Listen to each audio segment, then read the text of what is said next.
ജമ്മു കശ്മീരിലെ കുൽഗാം മേഖലയിൽ സുരക്ഷാ സേന ഒരു ഭീകരനെ വധിച്ചു. ഓപ്പറേഷൻ അഖാലിന്റെ ഭാഗമായി ഏറ്റുമുട്ടലിലാണ് ഭീകരനെ വധിച്ചത്. ബി ബാലഗോപാൽ ഉണ്ട് ഇതിന്റെ വിശദവിവരങ്ങൾ നൽകാനായി. ബാലഗോപാൽ, എപ്പോഴായിരുന്നു സംഭവം? വിശദവിവരങ്ങൾ എന്തൊക്കെയാണ്?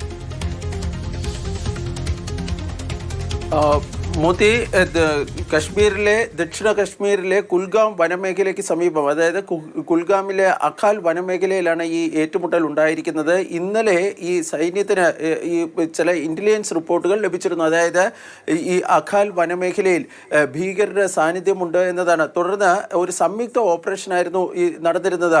ആ ഓപ്പറേഷനിൽ സൈന്യം, അതുപോലെ തന്നെ ജമ്മു കാശ്മീർ പോലീസ്, CRPF എന്നിവയിലെ ഈ സേനാ അംഗങ്ങളായിരുന്നു ഉണ്ടായിരുന്നത്. തുടർന്ന് ഇവർ അഖാൽ വനമേഖലയിലെ ചില പ്രദേശങ്ങൾ പൂർണ്ണമായും വളയുകയാണ് ഉണ്ടായിരുന്നത്.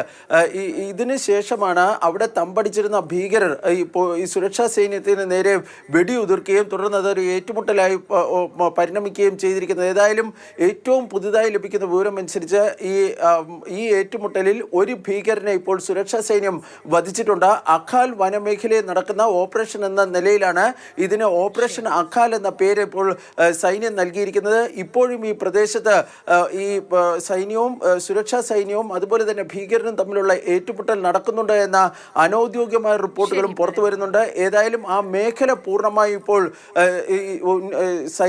സൈന്യവും ജമ്മു കാശ്മീർ പോലീസും CRPFും വളഞ്ഞിരിക്കുകയും തുടർന്ന് വ്യാപകമായ പരിശോധനകൾ നടക്കുകയും ചെയ്യുകയാണ്. മോദി. ശരി, ബാലഗോപാലാണ് വിശദവിവരങ്ങൾ നൽകിയത്. ഈ പ്രദേശം ഇപ്പോഴും പോലീസും ജമ്മുകാശ്മീർ പോലീസും സൈന്യവും ഒക്കെ വളഞ്ഞിട്ടുണ്ട്. CRPFിന്റെ സംഘവും ഉണ്ടെന്നാണ് മനസ്സിലാക്കുന്നത്. അഖാൽ മേഖലയിൽ നടക്കുന്ന ഏറ്റുമുട്ടൽ എന്ന നിലയിലാണ് ഓപ്പറേഷൻ അഖാൽ എന്ന പേര്. ഇതിന്റെ ഭാഗമായാണ് ഇപ്പോൾ ഒരു ഭീകരനെ വധിച്ചിരിക്കുന്നത്.